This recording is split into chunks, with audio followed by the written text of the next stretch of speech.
I think it was Sapna Mataji. Sapna Mataji triggered the discussions. Thank you, Yes, Mataji. Prabhuji.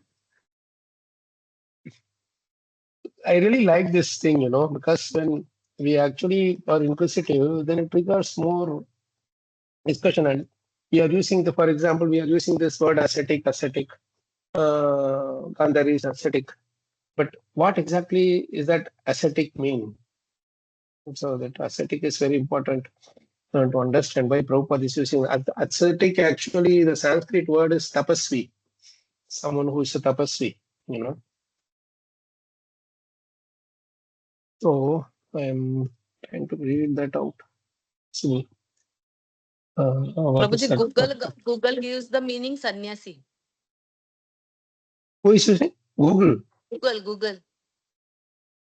Uh, Sannyasi is also okay, but we don't know the meaning of sannyasi also. Sannyasi is clearly mentioned by Krishna in Bhagavad Gita. Okay, I was waiting for Srividya Mataji also to join. Good that she joined. Okay, so let's read that part of the purport. Actually, the whole thing, maybe I will try to bring it up on the screen.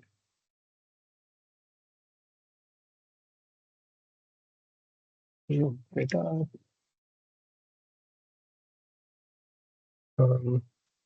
Yeah. So two purports at least, which Prabhupada glorifies Mother Gandhari. Same the first canto only.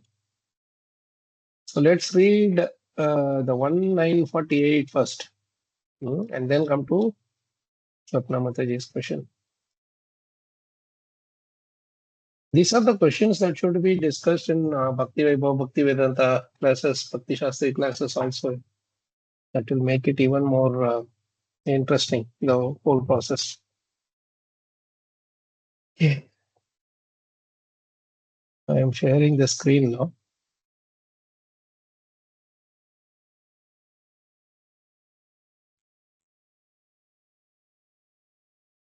'48 was right. So Sapna Mataji, can I request you to read?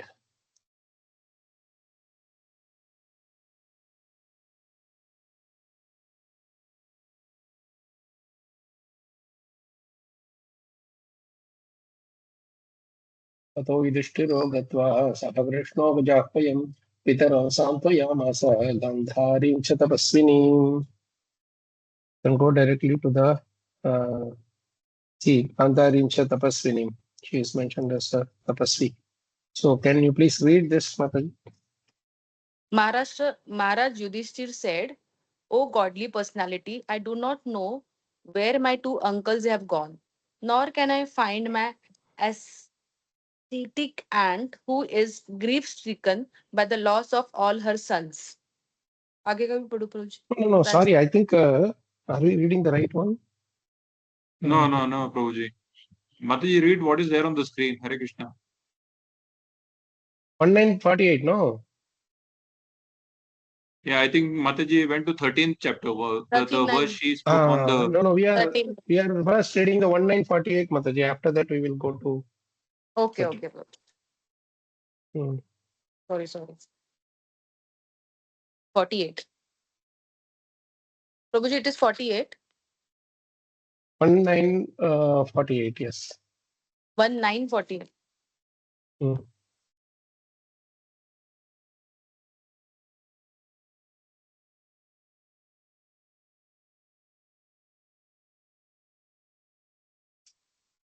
Thereafter, Maharaj Yudhishthir at once went to his capital, Hastinapur, accompanied by Lord Sri Krishna, and there he consoled his uncle and aunt Gandhari, who was an ascetic. Ascetic.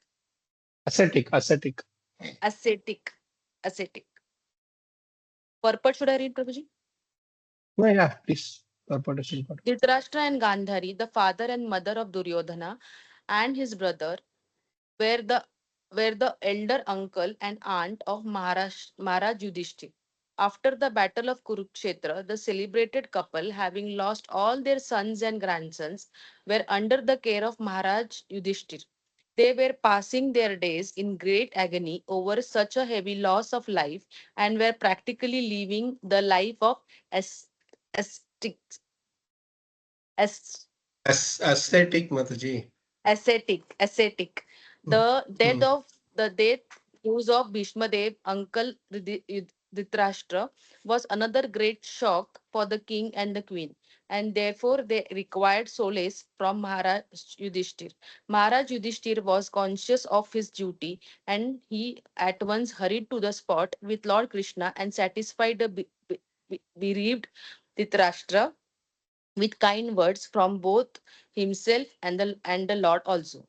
Gandhari was a powerful ascetic, although she was living the life of a faithful wife and a kind mother. It is said that Gandhari also voluntarily closed her eyes because of the blindness of her husband. Did it A say wife closed or blindfolded? closed. Closed, In huh? In the here it book? is closed. Closed. Voluntarily Interesting. closed her eyes because of the Mm. blindness of her husband. But a wife's duty is to follow the husband sent person. And Gandhari was so true to her husband that she followed him even in his perpetual blindness. Therefore, in her actions, she was a great ascetic. Besides that, the shock she suffered because of the wholesale killing of her 100 sons and her grandsons also was certainly too much for a woman, but she suffered all this like a ascetic. Gandhari, although a woman, is no less than a Bhishmadev in character. They are both remarkable personalities in the Mahabharata. Hare Krishna. Very, very nice. So please remember this now. Let's also go to the 13th chapter and read that part also, where specifically Kantari is mentioned.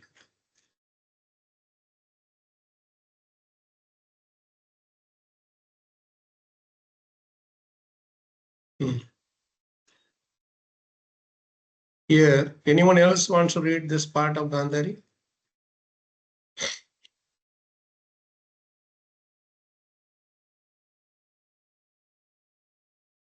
Else, I'm not seeing the screen because I'm sharing this also. Who else wants to read it? Hare Krishna, may I, bro? Please, Prabhu, go ahead.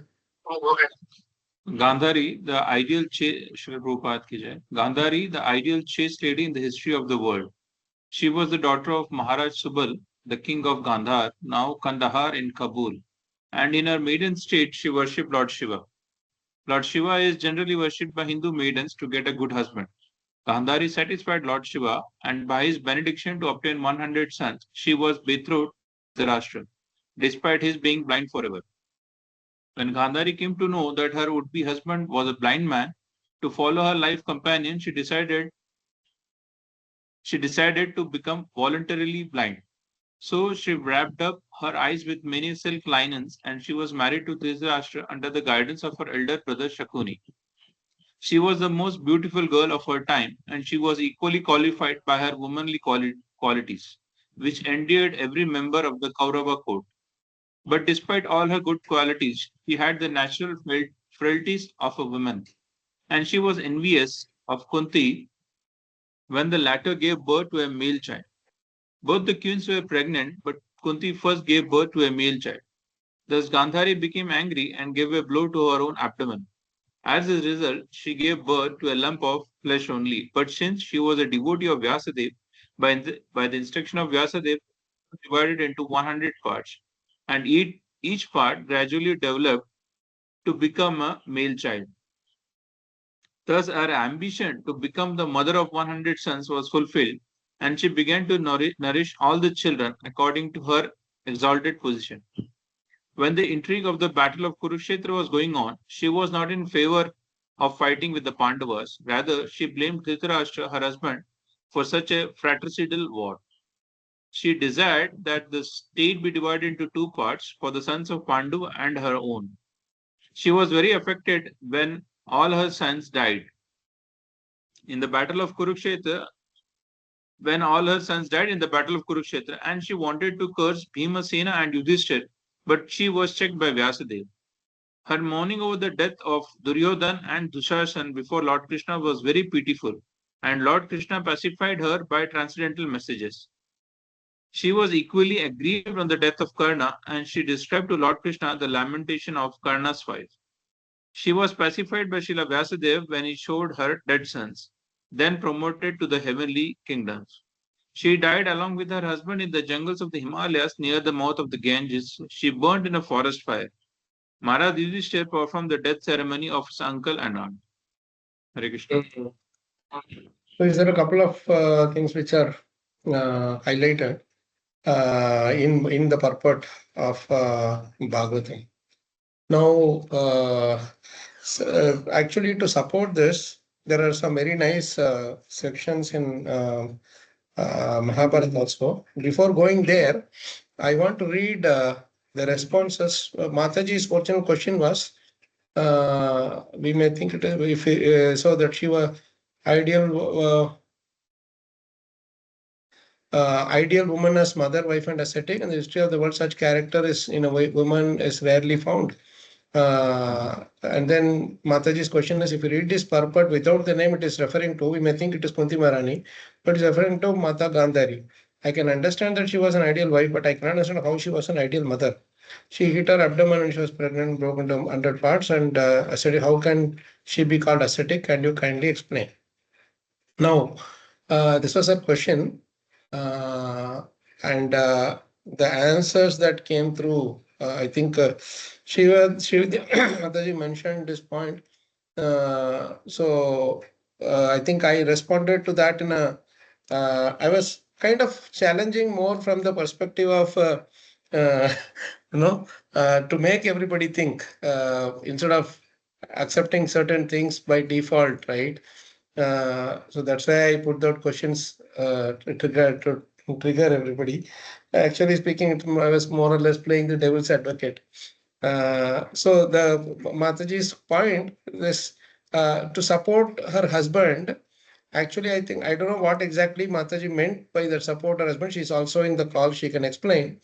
But to a certain extent, it is true because when you say supporting the husband, it's like says she's already Prabhupada mentions here that she was the most beautiful lady of that all of them at that time, and if she gets married to Dhritarashtra, who is already blind, first of all, agreeing to marry Dhritarashtra, who is blind itself, is a sacrifice, is an austerity. No girl would like to do that. And that too, she is coming from a very royal family. For her to accept that is a great sacrifice. And on top of it, the reason she did that is explicitly mentioned in Mahabharata also, that she didn't want to say make others ridicule her husband. Like, see how nice a girl she is, and this person cannot even take care of her, and he has this this shortcoming is that he has, and how will he take care of her, and all such things they may say, and it can unnecessarily create that inferiority complex or whatever in her husband. So thinking about others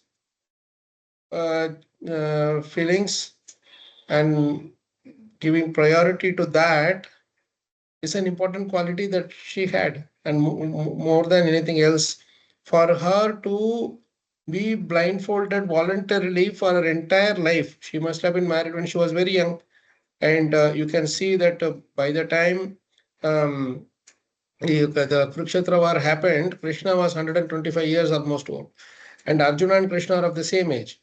And Yudhishthira, Bhima, and all are elder to him. Duryodhana is almost of the same age as Bhima. So you can easily see 130, 140 years of blindfolded for so many years of being blindfolded. That's not an ordinary thing, because there are so many times the thought will come that why I am having the power to see. Just imagine, she never saw her own 100 sons. Because she got as soon as she was married, only she was blindfolded. right? And then so if one by one child were taking birth from her, 100 children are born, and how much a mother will want to see the child. Mothering the child is okay, but how much she would want to see the child playing around, moving around, or speaking and eating, how much she would want to do that. But she completely held all of those desires back.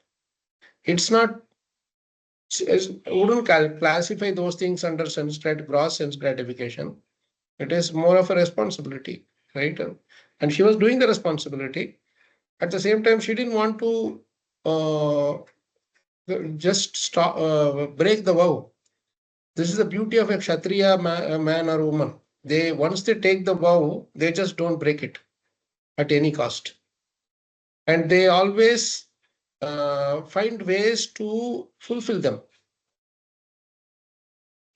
Somehow or other they have to fulfill them. Like Kunti Maharani, she was a Kshatriyani herself. Like when the Pandavas came back with Draupadi, they just said, "We have got a gift for you, prize for you." Then she, without looking also, she just told, "Divide among yourselves." And when she comes out, she's shocked to see Draupadi. And she's telling, "How can you do this? Now you have to now you have to find a way to ensure that my words are true, because the Kshatriya's words never go false."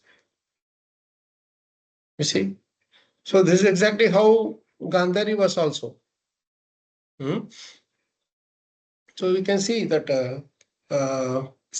no, we can see that even Gandhari was very particular about uh, this this point, and so throughout her life, she did not see any of them. That's a very important thing to note, important point to note. And I just put it as a, I would say, the devil's advocate. I said that, if she was, if she had kept her eyes open, at least they did not depend on someone else. But then you can see that the purpose of keeping Dhritarashtra happy is more important, and for a woman, for a wife, that comes as a more important service. And obviously they are from they are king and queen, so there are many people at their disposal to help them. That's as needed. So, but the more important thing is how her mindset is, how her I would say, how she was controlling her emotions, how he was very righteous. That's why in the purport you see Prabhupada says that she always chastised her son. This point that Hemavati Mataji brought up, I'm not sure if she's in the discussion, but the point that she brought up, that is a very nice point, but it didn't apply to her. Where is that point? If she were an ideal mother, she could have played her role in advising her sons against creating trouble for Kunti's sons instead of supporting them. So this point is not exactly correct, because it was Dhritarashtra who was externally sometimes chastising, but internally he was rejoicing in the Kauravas' attitude and their actions towards Pandavas. He was really enjoying it internally when the gambling happened, when the Draupadi's thing happened, and later when they were sent to in everything he was complicit, Dhritarashtra. But Gandhari always advised against these things. She not only advised, she strongly, she scolded many times Duryodhana. There are sections in Mahabharata where she talks to even Dhritarashtra. In fact, when Duryodhana was born, you know that he was um, braying like a donkey. If you must be knowing that. And Vidura and all of them were surprised. But Vidura was telling that this is not a good sign at all. You cast him off. You should just leave him off. You should not keep him in the family.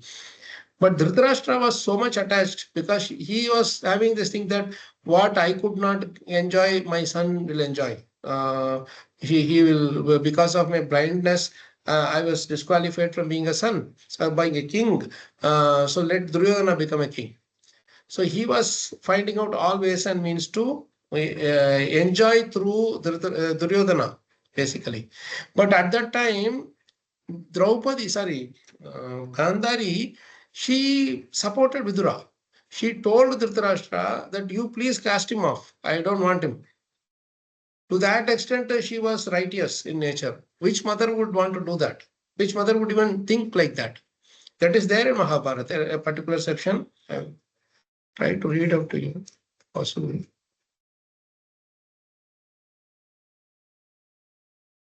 See.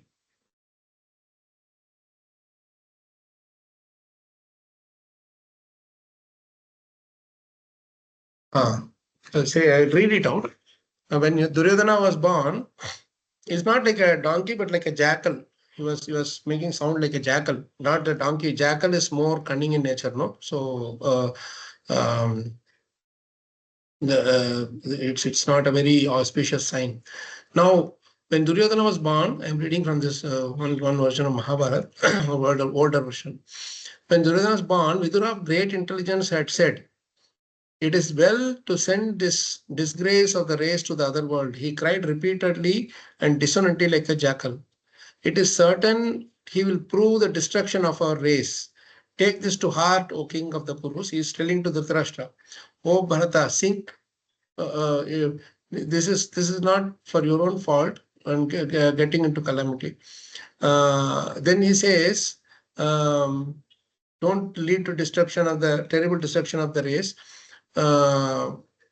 He's going on telling like this. Then he says a few more points, and then the scriptures can never control the wicked-minded for good or evil. The person of immature understanding will never act as one of mature years. Wait a minute. What I'm reading. No, all these are spoken by Gandhari. I'm sorry. These are all spoken by Gandhari to Dhritarashtra, referring to what Vidura told. At a later point, also she is telling this at a later point, when he was disobeying the elders, disobeying the instructions of King Krishna and all, right. So at that time, she is telling that you remember, O Dhritarashtra, O King Achameda, everything, but still I will call your attention to this. The scriptures can never control the wicked mind for good or evil. And O king, a person of immature understanding will never act as one of mature years. Let your son follow you as their leader. Let your sons follow you as their leader. She's telling Dhritarashtra, just control your sons and let them follow you. Let them not be separated from you forever by losing their lives. If they don't follow your instructions, you have to give them the right message. Therefore, at my word, she was actually telling at that time, I also told to cast him off, but you didn't listen to it. Telling, at my word, abandon this wretch of your race, of our race. You could not, at the time, she's telling, at the time I told you to reject this, abandon this child. King, from a parental, you could not, King, from parental affection, right? At that time, you could not do it. Know that the time has come for the destruction of race through him. Don't commit the mistake again, okay? Let your mind be guided by counsels of peace, virtue, and true policy. Be what it naturally is. That prosperity which is acquired by the aid of wicked acts is soon destroyed, while that which is won by mild means take root and descend from generation to generation. She is very, very highly, elevated person only can speak like this. And she is one other beautiful thing that comes again and again in the Mahabharata, that all these children, both the Pandavas and the 100 Kauravas, they all come to take blessings from her. Every time they come to take blessings. Like anytime they meet, not only during war, but all the time they come and take blessings. And especially during war, every day they would come to take blessings from the parents, right? At that time, whenever they went to Gandhari, all the sons, especially to Duryodhana, please bless me that I will win. She will always say one thing, that let wherever there is righteousness, dharma, let that win. Let that side win. That's what she would say. Comes again and again and again. So later at a point when after all are killed and the Pandavas, Krishna brings the Pandavas to Gandhari, Dhritarashtra and all. At that time, she is telling, how come you killed him? And at that time, they say that you, whenever we came also, you always said the same statement, that wherever there is dharma, that side let it win. So that is why yatra, what is that? Yatra Yogeshwara Krishna, Yatra Partho Dhanudaraha, Tatra Shri Vijayo Bhutir, Dhruva Nitir, Matir Mama. That's where the Vijaya victory will be. So from that perspective also, you see, she was not supporting her son just like that out of love for or attachment for her son. She was always telling that because she knows that you are not following the dharma anyway, so you can't win. To that extent, she is a very great asset. That not being partial towards her child, that is a very important point to note. And let me see, I did highlight a couple of more. There it is.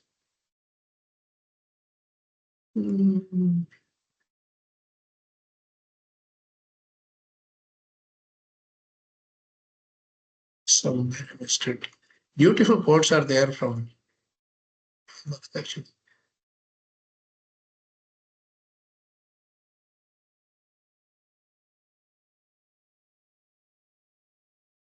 Anyway, so this is one beautiful place.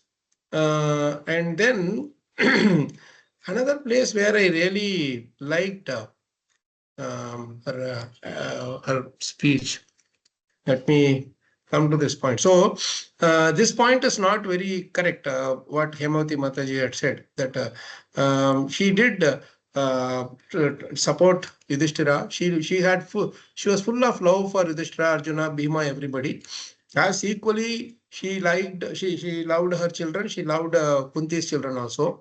And more importantly, if you see, when they all came as young children, at that time, it was only Duryodhan and Dushasan, they were envious as children opposite to each other. But Gandhari and Vidura and all, they were showing very heartfelt love to the Pandavas. They knew that there's fatherless children with only mother and all those things. They were very compassionate about. So they had no problem. The Pandavas had no problem with Gandhari. Dhritarashtra was also externally, he was okay. But the problem was only with these Duryodhana and his few people like the Shakuni and all that, right? So that's one important point to note. And again, this point about she was not able to empathize with Kunti the way Draupadi could empathize with Ashwatthama's mother Krupi. No, it is also wrong. It is not that way. She was, in fact, empathizing with Draupadi. She cried for, as Prabhupada says in the purport, she even cried for Karna's loss, and she was lamenting for Karna's wife. What to speak of Kunti's case, right? She was, in fact, very much pained, and that is why when the Pandavas come, they also cry out of compassion and out of guilt to Dhritarashtra and Gandhari. In fact, when they come, first thing that Gandhari does is she first meets with Bhima. Because after Bhima kills Duryodhana, at that time, she asks 3 questions to him. The first question she asks is, why did you do such an abominable thing of hitting Duryodhana below the navel, beneath the navel? That is not at all allowed in the warfare. At that time, Bhima gives beautiful response. He says, I am very, very sorry, my mother. I did not intend to do. You know better that I never do such a thing. But you please remember that when Draupadi was insulted, he was showing his thighs to Draupadi and all the Pandavas and this whole Sabha, and telling that you please come and sit on this thigh. How can he say like that to a married woman, and who is sister-in-law basically, right? You're not supposed to be doing that. And in a fit of rage, I had to do that. I took the vow in the Sabha when all these things happened. Yuddha Krida was happening, and Kshatriyas don't miss their vows. They always ensure that the vows are fulfilled. Otherwise, they will just kill themselves, right? So I had to do that as a result of that, and what he did was also not correct. And I hope you understand that. For that, she is satisfied with that question, the answer to that question. Second question she asks is, why did you drink the blood of Dushasana? It's like an animal doing it. It's why would you do that? It's not a Kshatriya spirit like that. She asks this question. For that also he answers beautifully that my mother, actually I did not drink it. Actually, I only made an action in such a way that it will just touch my lips and teeth and it just fall off. And I had to do that because I took that vow in the Sabha also, when he really he was the one who insulted Draupadi so badly. So I took that vow because all those things are happening there, and how can a husband keep silently watching this whole thing happening? And people were acting as if nobody is there to control, and I had to do this. I had to say this. So even though I told that I will drink it, but it did not even touch my teeth. It just fell off my thing. I did not drink even one drop of the blood. And it was more as a symbolic thing that I did. That is also there in Mahabharata. He specifies her with that. She was specified with that also. But the third question she asks is a very beautiful question, and Bhima doesn't have an answer for that. She says that why could you not leave even one son for us? At least one son you could have left for us. You didn't find even one person who is less sinful, little less sinful. You could have in our old age. We don't have any support now. We at least would have been satisfied with at least one of the sons being alive. And Bhima could not answer that because I think Vikarna, it was Vikarna, I think, when he was the only one who raised his voice in the Sabha when Draupadi was insulted. And Bhima had a very favorable relationship with Vikarna. And when the fight was happening, he didn't want to kill. Bhima didn't want to kill Vikarna. He was he's one of the only very hardly one or two who are good on the other side, right? So he tells him that I don't want to kill you, please. But then Vikarna was fighting because he's a Kshatriya too. He doesn't want to accept defeat without was running away kind of a person. So when he actually had to kill without no other choice, when he kills, he was really in pain. Who? Bhima. See, this war is so bad that it even makes us kill even our nearest and dearest ones. And I always consider you as one of our brothers, but I had taken that vow that I will kill all the 100 sons, as 100 brothers, and I have no option. Even if I want to leave you, you are not allowing me to leave you. So this is what happened. But he could not answer that thing to Gandhari and that way. So it's a very intricate thing that the Mahabharata is filled with such situation that from that person's point of view, what he did was right. But when you see from the other person's perspective, it is not so. It really teaches a very important lesson that don't just do what is right for you. See what will be the impact it will create on the other person as well. You see, that's very important. many times, even Pandavas, for example, that is why Bhishma Dev makes this beautiful statement in the beginning of the 9th chapter. Remember that you have created trouble for your own mother also. Is a shloka.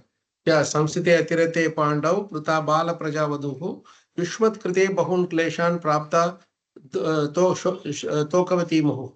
As far as my daughter-in-law Kunti is concerned, upon the great General Pandu's death, she became a widow with many children, and therefore she suffered greatly. And when you were grown up, she suffered a great deal also because of your actions. She suffered a great deal because of your actions, he's saying.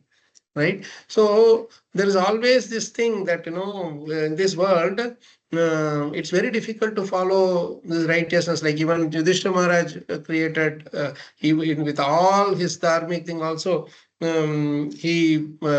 because of his statement, Dronacharya had to die, and there are few things that which happened, and because of his forbearing the situation in the Asat Sabha, all the other brothers had to suffer, Draupadi had to suffer. So many things happened, but this is something which we have to accept with frustration or whatever. With the, it may, you may, given a chance, you may want everybody to be happy with whatever things that we are taking, but practically it is not possible. At the same time, we are not supposed to be insensitive to others' feelings and being irrational in our decisions, and very selfish in our decisions and all that. This teaches such a big thing. And then she knows that Bhima cannot answer that question. Then she goes to the Yudhishthira Maharaj and she asks, so why should we be put into this situation or something like this? Yudhishthira Maharaj is very, very pitifully crying to her that please forgive us. We have done the most abominable thing. When you were alive, we have killed all your sons. And for this sin, even if I take millions of lives, I won't be able to atone for it. Please forgive us. Like that, he goes and stands in front of her. At the time, her anger comes down because Yudhishthira Maharaj is a more Shanta personified, but her anger comes down. But even then, little bit is still remaining. So her folded this, what do you call, the cloth is there, and her through her list, what do you call, like the small corner, her eyes glance is falling on Yudhishthira Maharaj's nails, toe nails, legs, his feet, no, toe nails. And Yudhishthira Maharaj's nails are so beautiful, it says in Mahabharata. But then because she cast her that angry eyes, that much is her power of her ascetic austerities and asceticness. So it just falls on his nail and it immediately turns sore and black. And then as soon as this Arjuna, Bhima, and Nakula and Sahadeva saw this happening, they were really afraid. They were hiding behind Yudhishthira. They were not willing to come forward also. And they were trying to somehow or other hide themselves behind Yudhishthira Maharaj and all that. But then somehow Krishna and Vyasadeva comes and pacifies them. Vyasadeva tells her that you have always told only on the righteous, only those who are on the righteous side will win. So that is what has happened. Krishna has arranged for that. So please be pacified. Don't carry any more grudge or anything.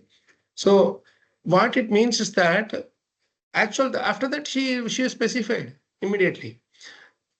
So you can put forth your point of view to the other side, who has been your say one who harms you, or what's the word for that?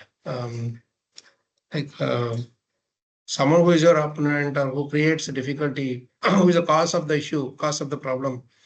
But then when they give their side of the reason, we should accept it. At least we should consider it. If not fully accepted, at least consider it. Because everybody has their point of view and they have their own ways to approach. And in that, she is much better than Dhritarashtra. So all through, if you see, Gandhari was much better placed in her character than Dhritarashtra also.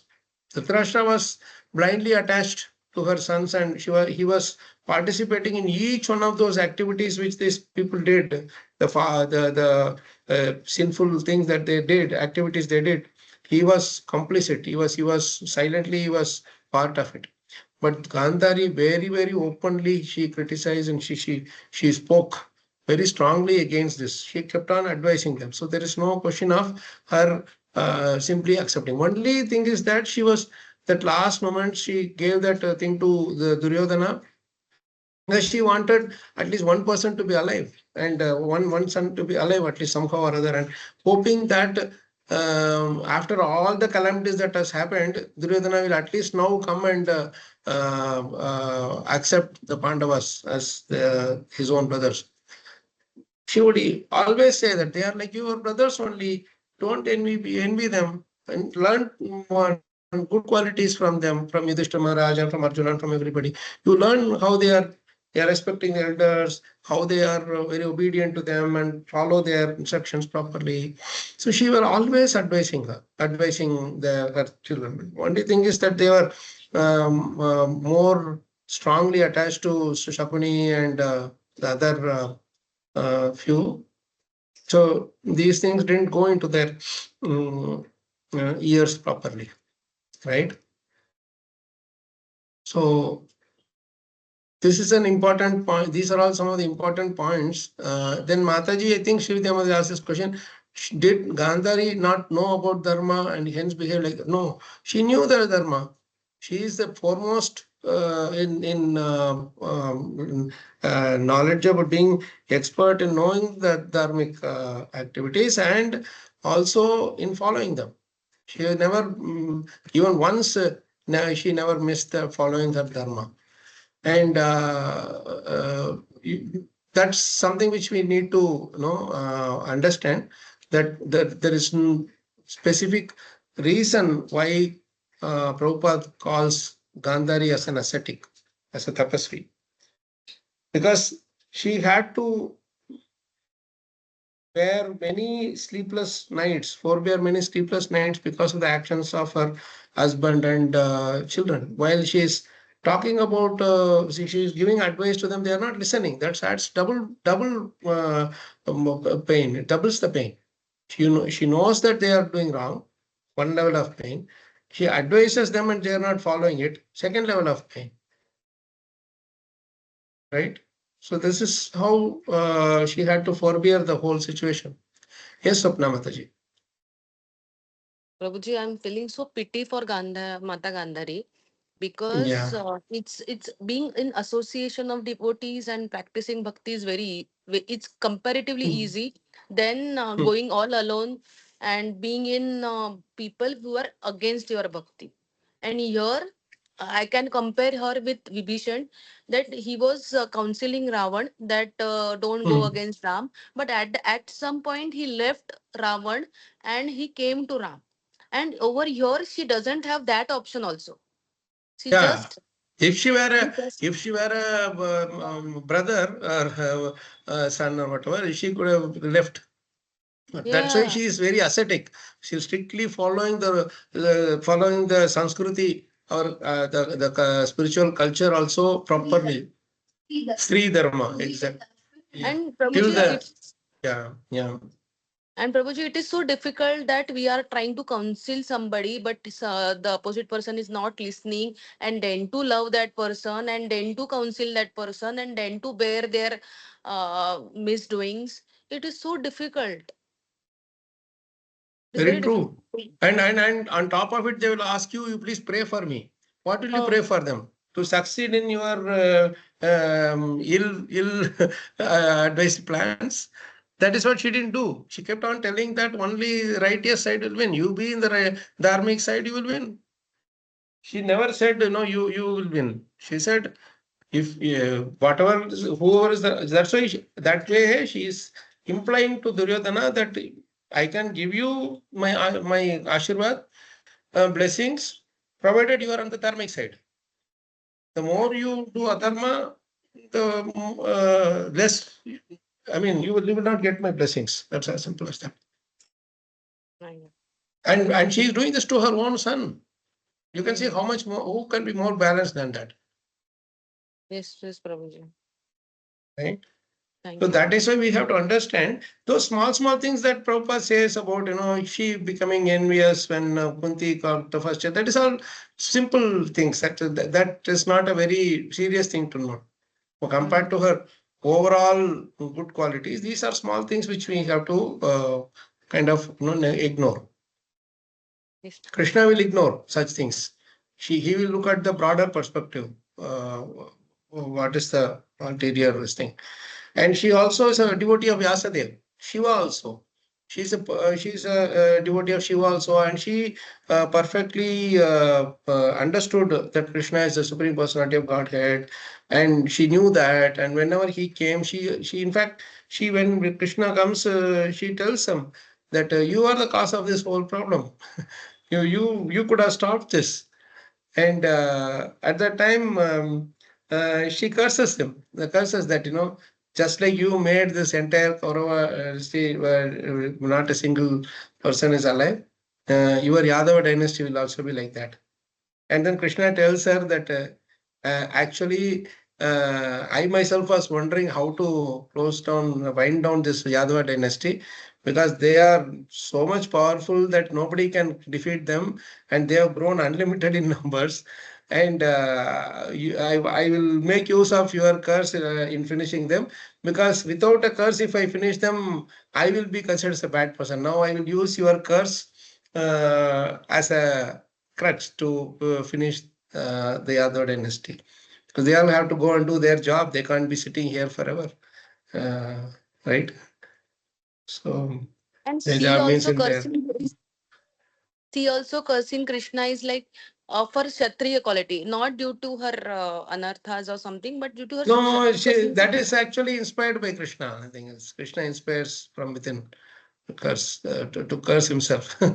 He inspires another person to curse him, and she knew that. She kind of, because the thing is, uh, frankly speaking, she didn't want Duryodhana to usurp the kingdom of Pandavas. She said, "You divide this into two so that at least you can have your thing and they can have theirs." But anyway, this ill-mannered and full of bad thoughts are there in this Duryodhana. So he wanted to usurp that in Indraprastha also. She was in every step, she was against. If you read through the entire Mahabharata, wherever Gandhari is speaking, she is always against the adharmic activities. So that's why on important situations and all, they did it without her without her awareness, like that wax palace, or this all the other things that they did now, that poison cake and everything that they did without. Yeah. Prabhuji, joined And little yes, late. sorry. Prabhuji, I joined little late. So, did you discuss on the point that she beats when she hears about the Kunti Devi? She gets her sons. I just So she mentioned beats her. just out of Yeah. envy that what she did. That Mm, is a minor thing. That is because actually she had a desire to give birth to 100 children, even before marriage. That was a boon that Vyasadeva permitted her. So she had that little this thing that she did, but that's why I said it's a minor thing that Krishna does not take them very seriously. Um, I mean, a natural desire of any woman is to mother children. So then that's something which is not very, not very major thing. And she always okay. obeyed Krishna and always obeyed Vyasadeva. She knew how much they were sacrificing their life. Imagine one child, two child itself is so difficult for a mother to grow them up.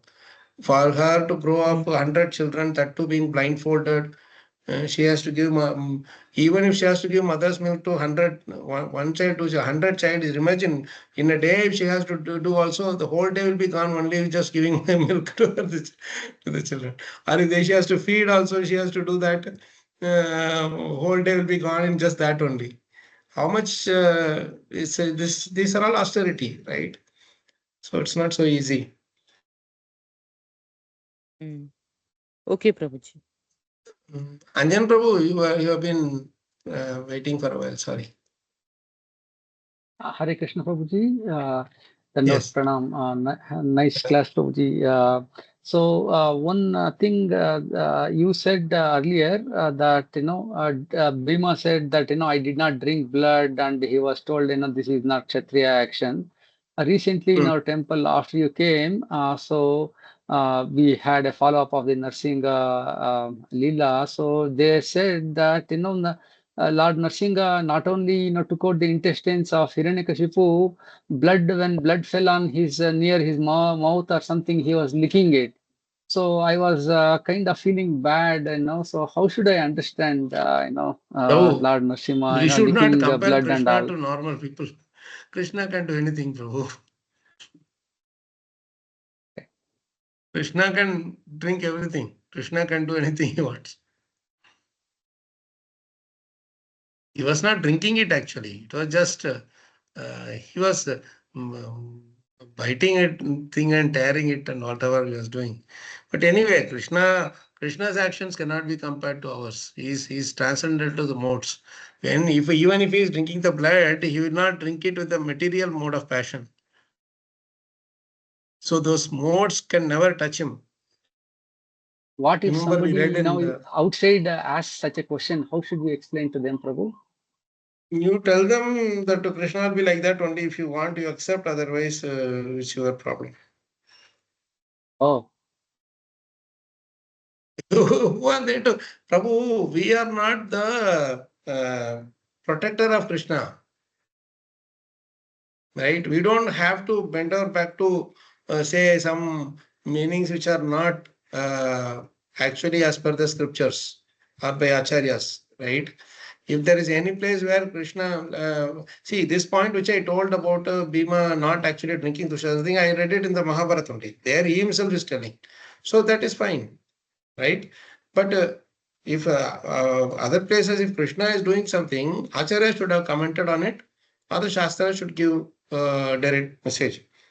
If it is not there, then you tell them that Krishna will be like that only. That is why he is God. He can do anything he wants, but he can drink your blood, but still he can love you also. Because what you don't understand is that what we are considering as very valuable, this body, it has no value for him. Correct? right. What we are considering as some important position, play, or whatever in this world, it has no value or no meaning for him. Right? Yes, For Prabhu. you, suppose you are getting a salary, some salary, that salary is very important for you. But for your Yes, child, for the child at home, what meaning does it make to them? yes, Tomorrow we may say that, oh, I've lost my job, or I cannot get the same salary, etc. The child will not even know what it means, right? So like that, Krishna yes, will not even care, and he's totally out of the material modes of impact. So he will not be bothered about any of this. So one who does not have any connection with the material modes, how can you try to compare them to those who are inside the material modes, under the control of the modes? That your comparison itself is wrong. No? okay, Prabhu. Like this, you can ask so many questions. There's Raslila, then so many other things that Krishna did, and then 16,108 wives, all those things. You can tell any of those things. And all those things are, in fact, Parikshit Maharaj himself is asking this question to Sukadev Goswami. How is it so astonishing that Krishna, who is the proponent of Dharma, who is the one who created this whole Dharma, he is acting in such adharmic way, dancing with other husbands' wives, other men's wife. So Sukadev Goswami answers so beautifully. See, if it is someone else's wife, you have to take permission. But the connection between the soul and Krishna is eternal. So we are all actually Krishna. Krishna is Purusha and we are all Prakriti. So what permission he would need uh, relate with his own part and parcel, his own connected people. In fact, we should only take his permission to consider someone as is our wife, husband, or whatever, and say that I am relating to them this way. Before we command them or scold them or whatever, we should actually pray to Krishna and ask for his permission that Krishna, I am going to scold your property. Please forgive me. I have to do this. Isn't it? Because he is the Yes. original owner of all of us. Yes. Right? He can do anything he wants. Yes, one question, Prabhu. What he told yeah. just now, you said that everything is Krishna's property, and he doesn't need to take anybody's permission. So I'm just trying to understand Tulsi Maharani. So her husband was earlier protected by her chastity, but Shankachoda. when Lord Vishnu, huh? Shankachoda, no? Yes, Prabhu. So when Lord Vishnu united with her, then that chastity was not there, and then basically her husband was killed. That So how to chastity understand was what you not told and there that? from a worldly perspective only. As far as she was concerned, her chastity was still intact. As far as Krishna is concerned, right? Krishna did not come in Krishna form, Prabhu. He came in her husband's form. Right. How can the lady know that someone else has come in that form? To the world's point of view, her chastity is not just because only then he can be killed. There was fighting there with the Lord Shiva, I think. Right? Yes. Was it Chankachoda or what was his name? I forgot his name. Some name, but anyway. Jalandhar, That was Prabhu? what is. Sorry? Jalandhar, I think. No. No? Find out. It's there in the Tulsi story, Tulsi Mahatmya. Yeah, so someone else was asking a question. Thank you, Prabhu. I think Swapna Mataji has raised her hand. Yes, Mataji. No, Prabhuji, I am not having question, but I remembered a point from Gaurang Darshan Prabhuji's class that here Prabhuji is asking that how Hiranyakashipu, how Narsimha Dev is having blood in near his mouth. So at that time, Gaurang Darshan Prabhuji says that we don't know by different ways Krishna is giving protection. He saved Pandavas, but he didn't save the their five children. He saved Parikshit Maharaj, but he didn't save other. So we don't know how Krishna is protecting, but he's always protecting. That is a common factor. So whatever Krishna does, we have to keep this point in mind that he is giving protection. Even if he has His blood. protection is only for the Atma, not for the body.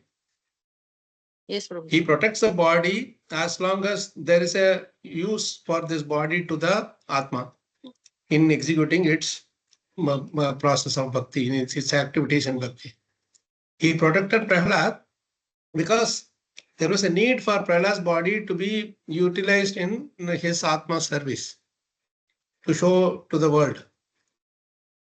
For Parikshit Maharaj also, he protected Parikshit Maharaj in the womb, but not when he was grown up.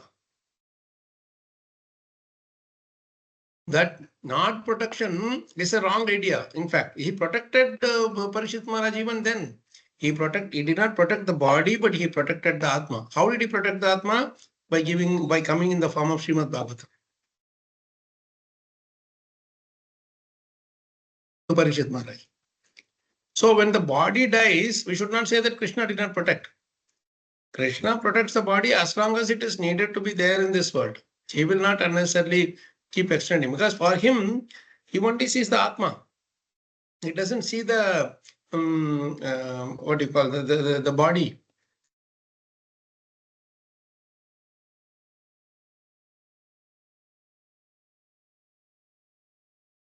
Makes sense?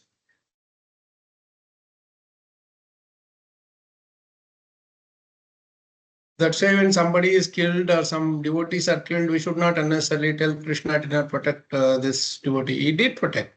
He protects the Atma because he knows where the Atma is going next, to which place. But the body will be changing, right? See, suppose I have a notebook. I have put a cover on top of it. That cover got torn somewhere. What will I do? I will not bother much. Oh, this cover is torn. Remove that cover and put another cover on top of it, right? Or you are driving the vehicle. Suppose the tire is burst or whatever, or it is torn. You will just go to the mechanic, change the tire, and just keep driving.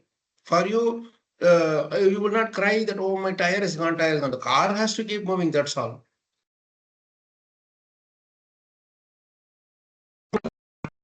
For Krishna, this body is just a vehicle and this is not needed, especially this body is required only for this material world. The Atma is always connected to him wherever it goes. That way, only for him, the view, the point of view, or how he is looking is only Atma point of view. He doesn't look into the body.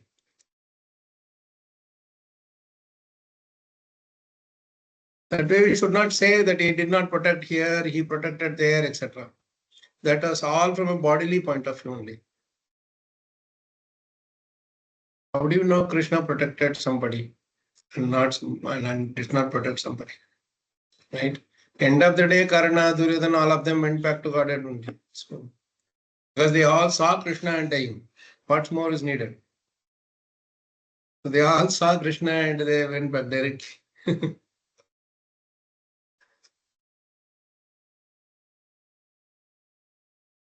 If you are to think of Duryodhana, so you created this problem, that problem, I will let you go to Naraklok. He would not do that. He didn't do that.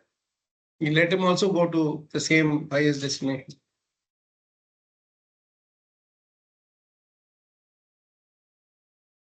Nice point. Thank you. Anything else? So stop here for this question. I hope it is. And there are many more points actually. If you read through Mahabharata, Gandhari's qualities are so glorious. And for her to forbear everything, no mother wants her children to be behaving like this. What to speak of, creating more nuisance into the world. But she protected them right from day one and grew them up nicely. But you, at the end of the day, how much ever you do, you cannot protect them from the sangha that they are having. Like children also, when they are like 10, 12 years, up to 10, 12 years, they are under our care. Once they cross the teenage and they go to the higher schools and all that, what all things they are learning from the schools and colleges, who knows? You may give all kind of things and thinking that my son will be like Prahlad Maharaj. But when they come back home, we don't know what all things they are learning and coming. We have to be forbearant of that. I just thought it's a good discussion point. Like that, we have a few more things also, other questions also. I would like to go through list them and then we will discuss them as and when possible. We may not be able to do this in the regular Saturday time because that we can, how much time it takes to for 1 or 2 lines of purpose there. Earlier we used to do one verse at least, in one session, one of the Saturdays. But now even that particular 1619 is taking so much time, isn't it? But it's a very sweet thing. The more we spend time, the more we can appreciate it. Thank you so much for this, your time and your nice seva. You don't know how every question is so valuable for all others also. Every questions and the interactions are thereof from there on, right? It's very important because we need to strengthen our faith by these kind of discussions. Siddhanta Bali, na, what is that?